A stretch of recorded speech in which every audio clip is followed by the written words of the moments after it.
Welcome to Pretty Entrepreneurs. This is the series that pulls back that curtain on small business ownership, but from a woman's perspective. And this isn't about polished success stories or overnight wins. It's truly about the grit, the late nights, and that messy middle where dreams are often fought for and won. I'm Alicia Polk, founder and CEO of Hustle on Sunday. And in Hustle on Sunday, I believe that true success is crafted through prayer and faithful obedience to the unique gifts that God has given us all.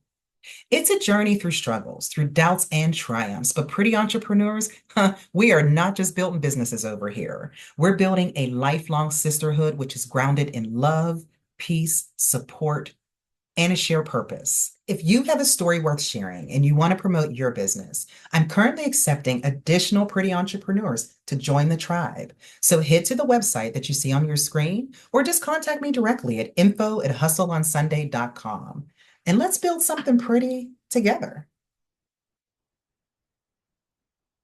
I have with me Emiah Georgette.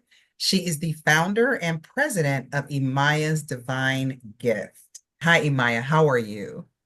I am blessed by the best, and how are you? I'm good. I love that. I love that. I'm going to have to use that. I'm coining that phrase, blessed by the best, because aren't we blessed by the best? Aren't we just We blessed by the are best? I love it. indeed. Yep, he is so, so good. But I'm excited to have you on because you do holistic healing and you use things such as herbs and other natural healing regimens to get people well. And I think this is a very important one because we always talk about the way that the industry does it, right? Through pharmaceutical ways, but you have found other ways to create a healing atmosphere and to heal the body. And we're just going to Mhm. dig all into that. Are you ready? I'm ready. Okay, let's go. Well, little did I know that the Most High was actually preparing me for this very day many, many years ago. I was diagnosed with a kidney disease. It was probably in 1993, 94, something like Mm, that. At the time, I was told that from the stage that I was set to be in, that I would be on dialysis by the age of 40. And they also told me that there was no cure for that particular disease. But in my heart of hearts, I think it was the spirit telling me there's something that I can do that's going to make this different. And so at that time, I just kind of changed my lifestyle as far as what I ate, how I prepared my foods, certain foods I didn't eat anymore. I just kind of made a change real early on. But still, with that disease, I was in and out the hospital. Every time I would get any kind of infection, I would have to have antibiotics through the IV. So they would throw me in the hospital for a few days. Then, as it progressed, I was placed on like blood pressure medicine. I was placed on cholesterol medicine, and I was always told that it was the nature of this disease, to the point of one medicine was causing issues with another medicine. Of course, you deal with life as well, life ups and downs. So I was dealing with anxiety, sometimes depression. And so I was placed on all these medications to help with these different ailments that I was dealing with. mhm. And so one day I just woke up and I was saying that I didn't want to do this medication because I was sick, often nauseated. I was having to take medication for nauseation, go behind and take the medication that caused me nauseation. And it was like a ripple effect. So I started looking at other avenues that I could take or do to alleviate taking these different medications. And as I started, discovering the things that I could do, I could discuss that with my nephrologist, and she supported me on, trying different herbs in place of what I was taking as far as medication. And that's what kind of started me on the journey of what else can be done besides what I was taking for that disease. Lo and behold, at age 40, I was not on dialysis. My own doctor basically confirmed that the herbs I was taking, it was actually a good idea for me to do it because she says she has never seen a patient that has stayed in a stage for over 10 years. So Wow. eventually, one by one, each medication fell off of my list of medications. I was no longer taking anything for blood pressure. Of course, it I replaced it with something as far as the herb goes. I was no longer taking anything for cholesterol, no longer taking anything for uh, anxiety, none of that, because I was using herbs instead. And the way I gauged myself is I would go in and do labs. And so when my doctor saw my labs, she could do nothing but say, whatever you're doing, keep doing it. So at that Wow. time, I thought it was just for me. I thought this gift was for me, but the Most High had other plans. So as I went through uh, my life, as I was given, or someone came across my path, I was blessed with a biochemist Mm, that introduced a very powerful herb to me that actually helped with infections. And so that was one of the things I was struggling with the kidney disease. And so I incorporated that. And then the spirit just moved through me to start looking at other herbs. And then people were coming to me, family, friends, and they were asking, what herb does this? What herb does that? And as I started to grow in my knowledge, I mm. started helping them. And as I saw them be healed from different ailments, it just made me realize that the Most High was putting me on this pathway a long time ago. And so I didn't operate in it fully until later on. But Hmm. when I did, I realized that this is was for me. This is, what my passion is. My passion is to help others to get Mm. better, whether it be from depression, from anxiety, from clearing their skin, from getting, the energy that they need. This was my purpose that the Most High was giving me to do. So at what point you had the passion, but at what point did you start to actually branch out and help other people? When did you start to share your gift? I guess it would probably be, I share my gift more when during the COVID time. Okay. During COVID, I was given so much information, so much knowledge that I basically I just went ahead and stepped out on faith and started using that knowledge. I Hmm. started, doing care package for those people that were sick. And as I did the care package, I kind of made sure that that one herb was in there for infection that the biochemist had given Yeah. me. And I noticed that um, whenever I gave the particular care packet, I mean, I would get clients telling me in the same day that they felt a whole lot better than what they were Hmm. previously. And so as that grew, I knew that this is something that I need to concentrate on. That it made me feel good. It made me feel like, this is what God's been telling me. You know how you have that thought in your mind, like, what is my purpose? What am I supposed to do? I had that aha moment. This is what I am supposed to do. I And love it. so, I love so it. And that's, it's truly the path. It just reminds me how real God is because again, I'm going through this. I talk to a lot of entrepreneurs throughout my day, and that is again a constant theme. And it just for me, it's a testimony for me. It's a reminder, a small reminder for me that God is real because I go through my challenges, on a daily basis. I have days where I'm feeling really good, and I have days where I'm like, what the heck am I doing? But then there's always a reminder, mostly through these interviews that God is real and he has you on his path for a reason. And there's a process to stepping into your purpose. It's not just you get up one morning and you're in your purpose and you're on South Beach, Miami, because it's just great. No, you go through the fire. God literally tests us, he probes us, he pokes us, and he gets us exactly somebody used the word earlier for me called pruned. He prunes Mhm. you to the point where you get um where he puts you exactly where he wants you to be. And that's kind of what I hear coming from your story. Tell me about the types of patients that you treat, and I want to hear like what your process is for treatment. So the process is I usually, if someone comes to me, they're sick, I look at the ailments that they're having. And because I have a list of herbs that actually help in those areas, I take into accountability what they're taking now and Hmm. as also what they need to take to get better. Okay. I have had most of my cases have been, blood pressure, diabetes, anxiety, depression, and then I've had like the most, I guess the most difficult case is someone that's chronically ill, like with Parkinson's or dementia. And Wow. so I have basically created like a whole herb list that I go to as far as when I help others, and I try to give them a care packet and work with the vendors that I have to get the herbs to them. Beyond consoles, I heard from a little birdie through the grapevine that you're building something over there. I do have a compound that I am currently creating now.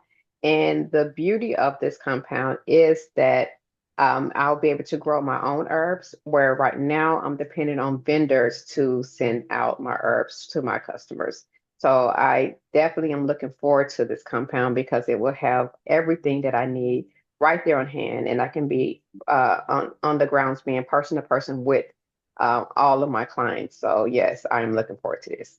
So this compound is a place where people can actually come stay the night. They can pack a bag Right, and come on right. site with you.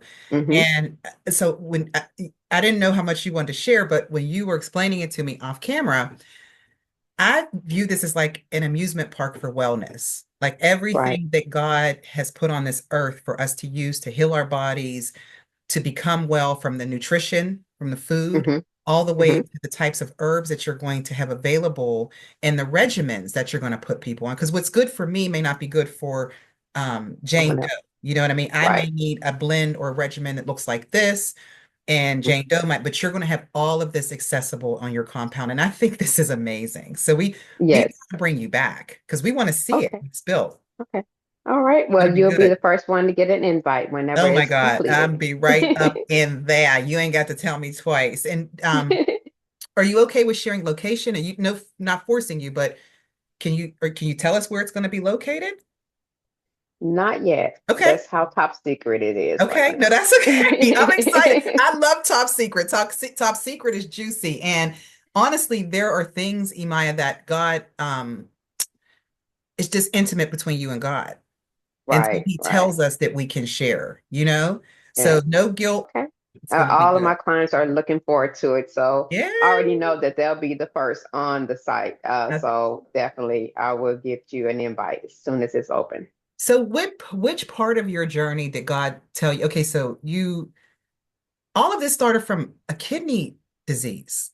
And I'm Right. just like, I'm blown away that you've gone from being a patient, healing your own body, to doing these consults. And this has ultimately grown into a space. You are creating a space for wellness. Um, Right. based on God's green earth and the things that He's given us from the earth to Right. keep us well. That's amazing. Which part of your journey did God speak compound into your life? And when I look over this whole experience, I would have never thought I would be here today, even speaking about healing anyone. But the journey that he took me on within this last 5 years, he Hmm. started showing me that he needed me to do things on a bigger scale, not just, sending out the care packages, but, actually doing healing across the board on a bigger plane, meaning where I can have, someone come to me because everybody some people actually need a one-on-one. Some people will need to see me and be in the presence of the Most High as I am to be able to be healed.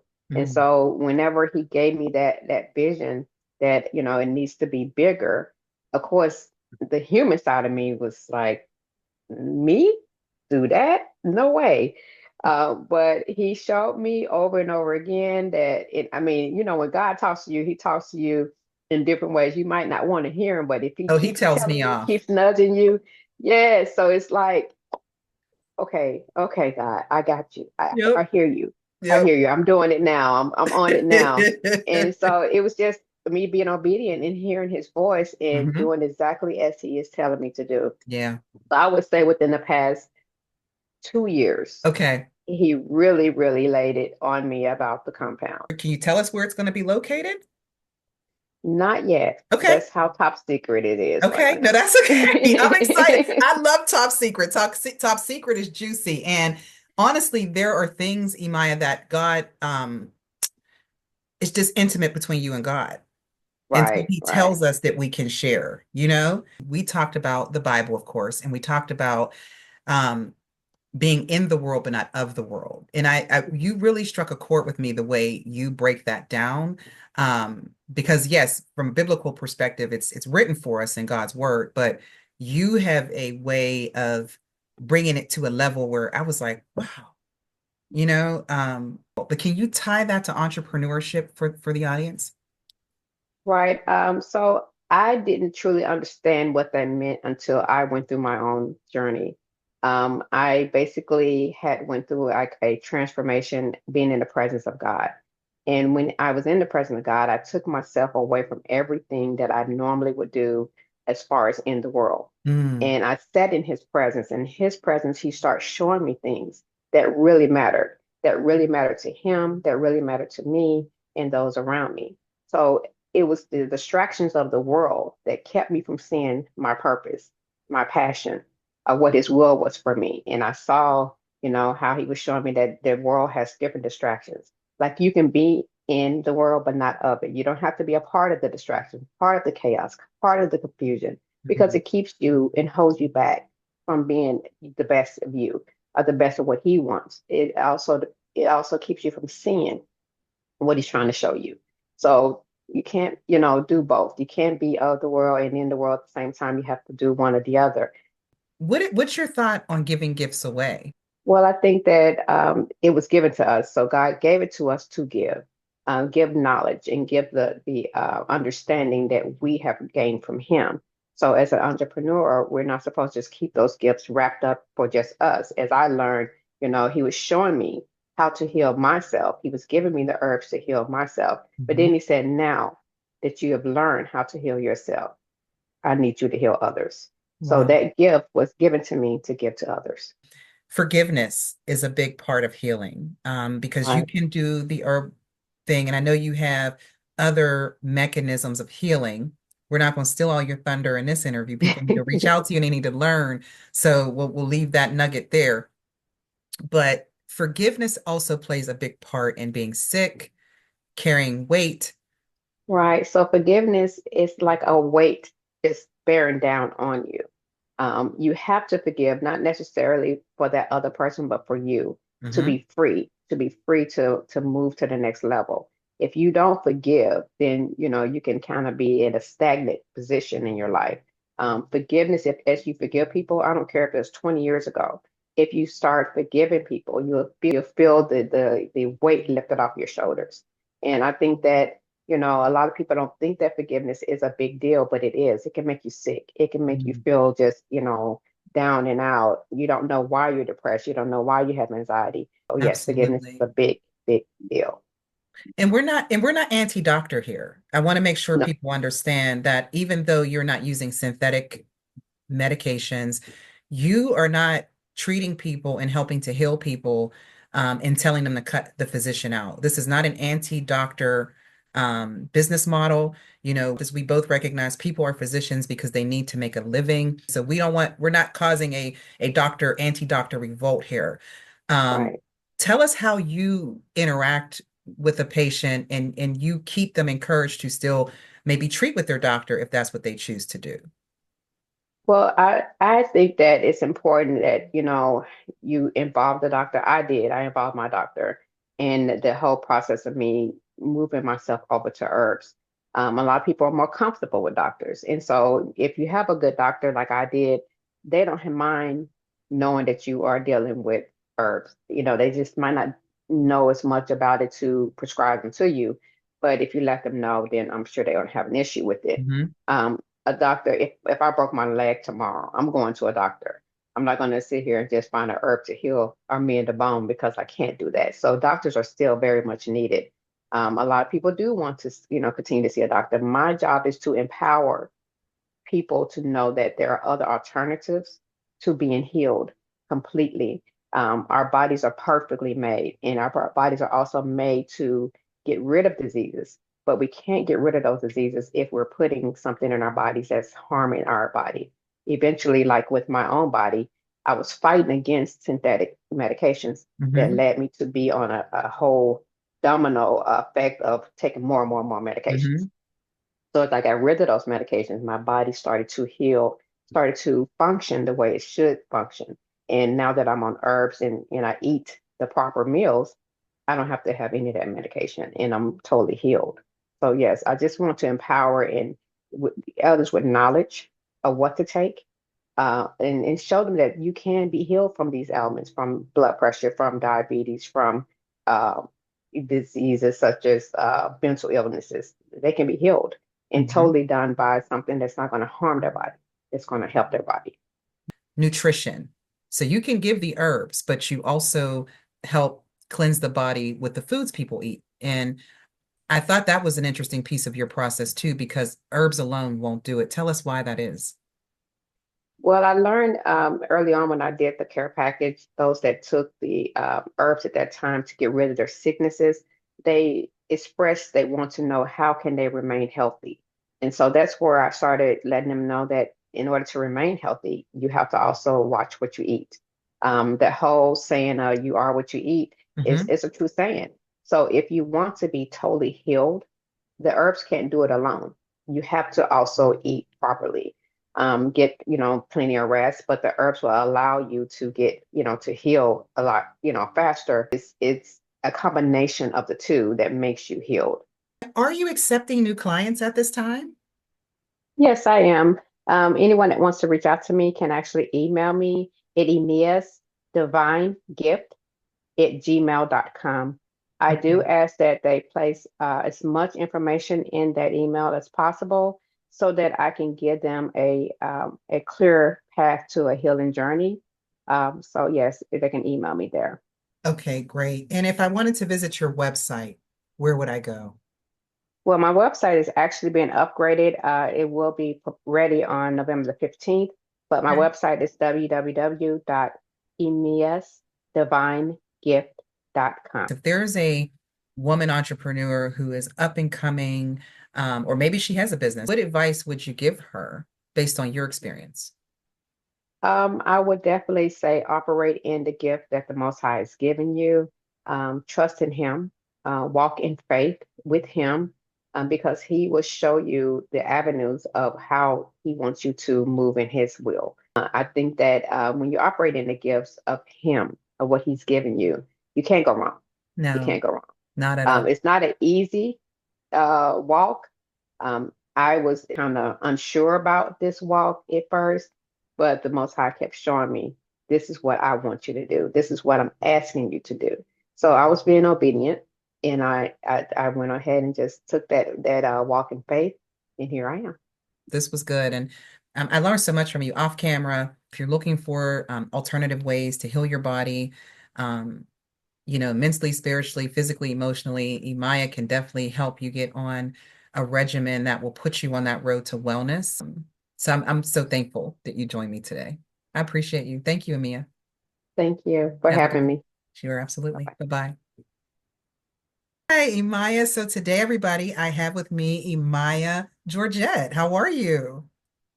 I'm well. I'm That's glad. good. That's good. I'm so happy that you could join me today. So, as we close today's conversation, remember entrepreneurship isn't always pretty, but it is always worth it. That courage to keep going, the sisterhood we're building, oh, and the businesses we've created are living proof that when women collide with their God-given purposes and we come together, we're completely unstoppable. So thank you for joining me on Pretty Entrepreneurs. For more unfiltered stories, resources, or if you yourself are ready to share your own journey, visit the link on your screen to learn more about becoming part of the Pretty Entrepreneurship series. Behind every successful business lies a story of hustle, heart, and sisterhood. We'll see you next time.